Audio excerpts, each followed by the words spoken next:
咁呢個就係博多嘅車站啦，入到去咧就見到有幅嘅壁畫咧，就係講緊九州嘅新幹線15週年。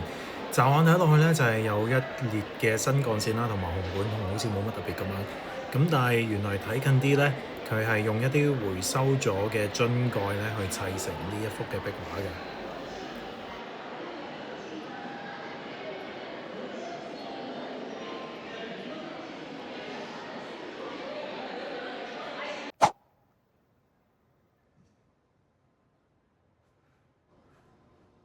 Hello，堅尼迪斯。2年前應該嚟過福岡咧，嗰次咧又係趁住呢個春季嘅時候咧去拍呢啲櫻花啦。咁我記得翻去剪完片之後咧，都已經變咗夏天，咁所以就冇出過條片嘅。今次都喺福岡拉拉破2022年開嘅拉拉破，我第一次嚟啊。咁啊入去睇下有啲咩。好啦，咁一入嚟咧就有個超巨型嘅Gundam。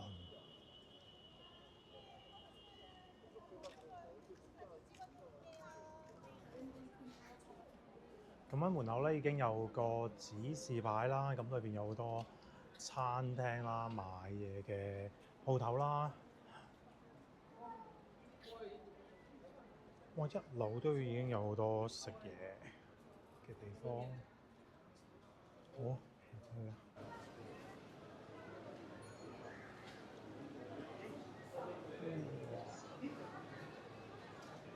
哇！麵包都咁多人排隊，喂，好過癮，但係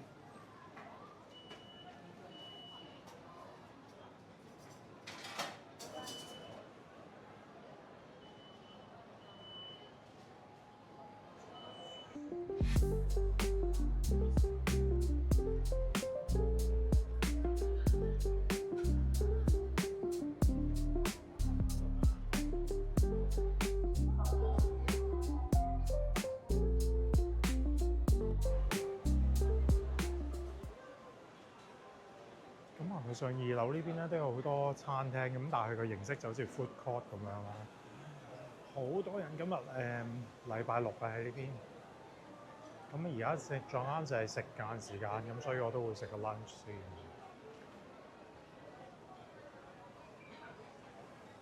咁就啱啱叫咗個tempura 啦。其實呢一間金枝半枝座香港都有啊，但喺香港就冇食過。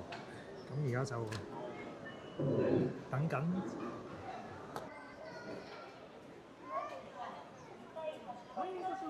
天童市になります。こちらよろしかったらどうぞ。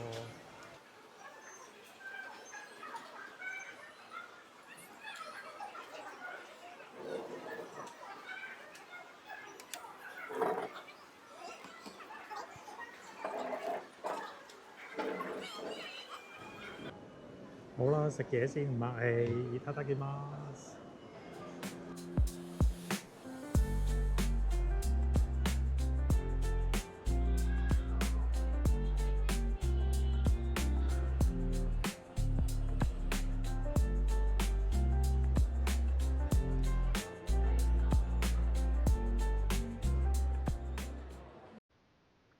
如果你係高達迷嘅話咧，想買一啲嘅高達模型啦，或者係一啲嘅周邊產品，記住上到去3樓嘅 Gundam Park 啦。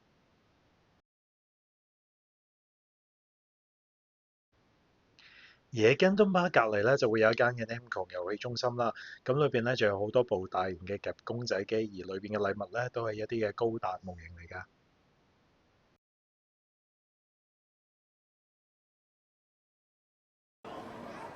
咁啦啦波除咗食嘢同埋 shopping 之外咧，亦都好適合一家大細㗎。如果有小朋友嘅話咧，可以同佢到3樓嘅呢個戶外活動區，可以俾小朋友放下電。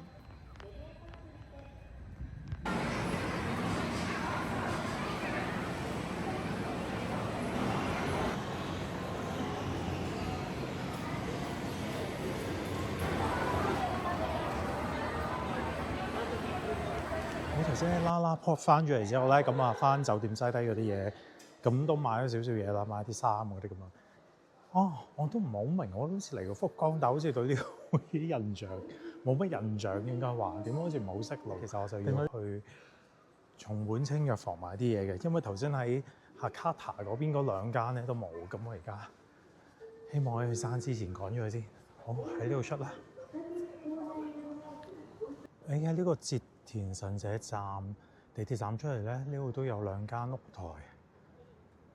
唔係淨係河邊嗰個先有，好啦，咁啊頭先咧再去咗第三間嘅松本清啦，咁都佢話冇啊。咁我其實揾緊啲咩啦？我唔知大家屋企有冇老人家咧，咁有陣時吞嚥困難嘅時候咧，買一啲嘅凝固粉幫佢哋加落啲水度咁樣，咁啊就係呢一隻啦，係啦。咁我之前喺東京咧就買過嘅，咁今日喺福岡行過3間嘅松本清，可能比較細間啊，咁都冇呢樣嘢。咁睇下，好似附近都仲有嘅，再睇埋先。同埋唔知大家覺唔覺好似咧，我自己覺得就喺東京咧就比較多咯 Family Mart 同埋 Seven 多。咁但係好似喺福岡咧就Lawson比較多。我諗已經見咗成10幾間Lawson，反而71就少啲嘅。係啊，我揾藥房揾下，行咗入去 Canal City， 都好耐冇嚟過啦。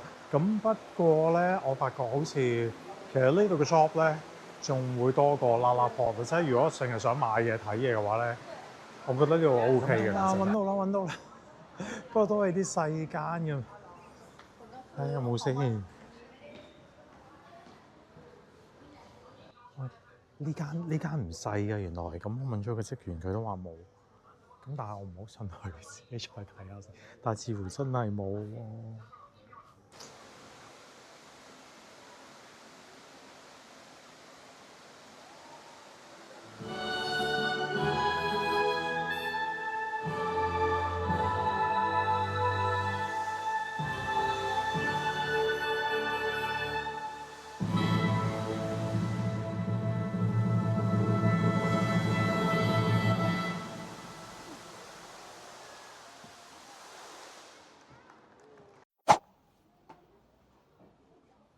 等等，今日好天啊，所以咧郊遊都唔係郊遊嘅，咁就喺呢個嘅博多站嗰度搭咗大約35分鐘嘅 JR 咧，嚟咗呢一個南藏院澤前。一落車個車站已經有好多櫻花，仲要啲花瓣咧吹晒落地，好靚啊！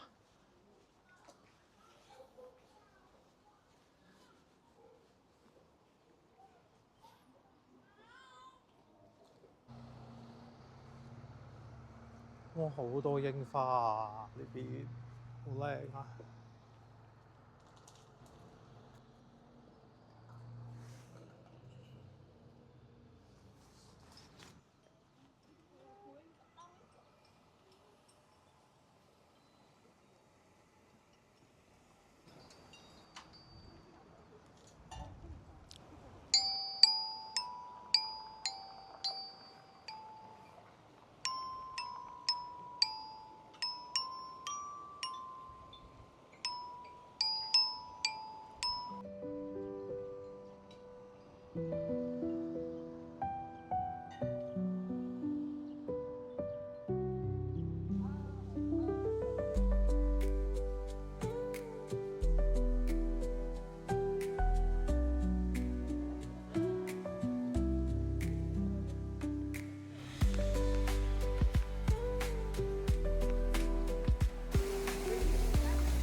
好，參觀完喺福岡嘅南藏院呢個室外嘅最大嘅釋迦尼盤像啦。咁啊，如果唔係有宗教信仰嘅話咧，咁未必好啱，因為入邊都真係有好多佛像啊嗰啲咁樣啦。咁啊，但係如果純粹當一個西式型嘅景點嘅話咧，都幾值得睇，入邊係都幾大啊，整得幾靚啲園。咁但係嚟到呢個站附近咧，即係都有少少郊區 feel 啦，有條河啊，咁同埋都側邊真係幾多櫻花樹啊！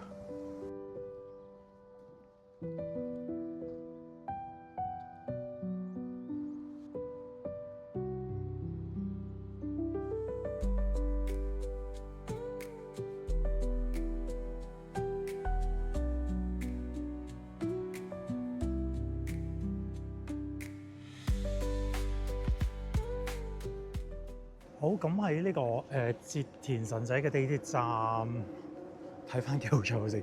3號入口咧，一出嚟呢邊咧，隔離有間24小時 Eon 嘅 Max Value 啊。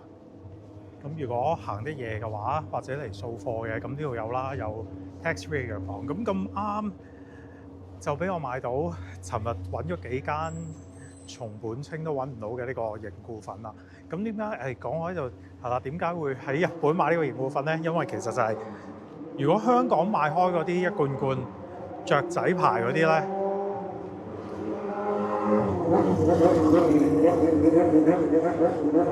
香港買開一罐罐嗰啲雀仔牌嗰啲咧，嗰啲粉，如果你嗰杯水擠喺度一陣咧，佢就會變翻水嘅。咁但係日本呢隻咧係唔會嘅，一路 keep 住係一個凝固啫喱咁嘅狀態，咁所以幾好用。今次嘅福岡快閃之旅咧，聽日就會離開㗎啦。不過喺離開之前咧，聽日就會帶埋大家去大蠔公園度賞櫻。記住留意下一集，唔好錯過啦！多謝大家收睇，拜拜。